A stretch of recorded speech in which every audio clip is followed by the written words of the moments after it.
दोस्तों टे बादशाह पाण में ॾाढा गहरा दोस्त हूंदा हुआ। हिक दफ़े टिनी गॾिजी इहो फ़ैसिलो कयो त ॾिसजे त कंहिंजो मुल्क सभ खां वधीक ख़ूबसूरत आहे। इन्हीअ जे लाइ हिक साल जो वक़्तु मुक़ररु कयो वियो त जीअं हिक साल ताईं ख़ूब महिनत कजे ऐं मुल्कनि खे संवारजे। फ़ैसिलो थियो त हिक साल खां पोइ टिनी मुल्कनि मां समझदार ऐं लाइक़ माण्हू जज मुक़ररु कया वेंदा। उहे गॾिजी जेको बि फ़ैसिलो कंदा उहो मञियो वेंदो ऐं खटींदड़ बादशाह खे इनाम ॾिना वेंदा। हिकु साल गुज़री वियो। ख़ैर जज बि मुक़ररु थी विया। उन्हनि गॾिजी पहिरीं रियासत जो चकर लॻायो। उहे हैरान रहिजी विया त हर तरफ़ ख़ूबसूरत इमारतूं, वॾा वॾा घर ऐं आलीशान महल अॾियल हुआ। हू ॾाढो हैरान थिया त हिन बादशाह हिक साल में सॼे मुल्क खे ईअं कीअं ठाहे छॾियो। बहरहाल जॾहिं हू ॿिए मुल्क विया त उते अञा बि वधीक हैरान थिया, छो त सॼो मुल्क हिक बाग़ वांगुरु हो। हर तरफ़ सावक ई सावक हुई। गुलनि सां भरियल ॿूटा ऐं मेवनि सां भरपूर वण हुआ।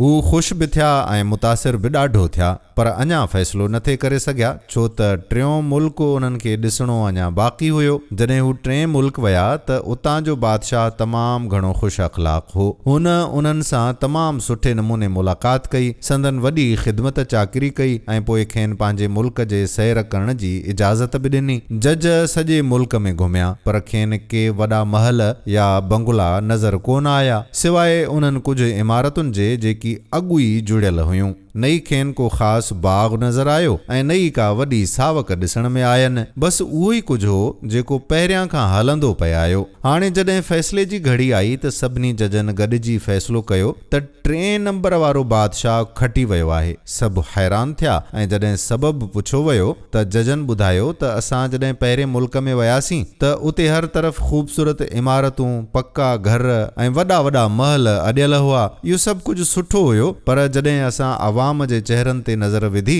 त असांखे केतिरा ई चेहरा उदास नज़र आया, जेकी ख़ामोशीअ सां पंहिंजूं परेशानियूं ऐं मुख़्तलिफ़ मसइला ॿुधाए रहिया हुआ। उन्हनि वधीक चयो त जॾहिं असां ॿिए मुल्क में पहुतासीं त उहो सॼो मुल्क बाग़ बणिजी चुको हुयो, पर जॾहिं असां माण्हुनि जा चेहरा पढ़िया त पहिरें मुल्क वारनि खां बि माण्हू वधीक परेशान नज़र आया। माण्हू ख़ामोश नज़रुनि सां पंहिंजा मसइला ॿुधाए रहिया हुआ, जॾहिं त बादशाह मुल्क खे बाग़ बणाइण में लॻो पियो हो। आख़िर में जजनि चयो त जॾहिं असां टें ऐं आख़िरी मुल्क पहुतासीं त उते वॾा महल, बाग़ ऐं पक्का घर नज़र त कोन आया, पर जॾहिं असां माण्हुनि जा चेहरा ॾिठा त उहे ख़ुशि हुआ। हर माण्हूअ जो चेहरो टिड़ियल हो, हर को ख़ुशि हो ऐं कंहिंखे बि का परेशानी कान हुई। असां ॼाणी वाणी माण्हुनि खां पुछो त छा अव्हां खे बादशाह खां का बि शिकायत आहे, त कंहिं हिक बि का शिकायत कान कई। इन करे ही बादशाह खटी वियो आहे। दोस्तों जेकॾहिं असां हिन कहाणीअ खे अॼु जे हालतुनि मुताबिक़ ॾिसूं त तव्हांखे हर हंधि तरक़ीअ जूं ॻाल्हियूं ॿुधण में ईंदियूं।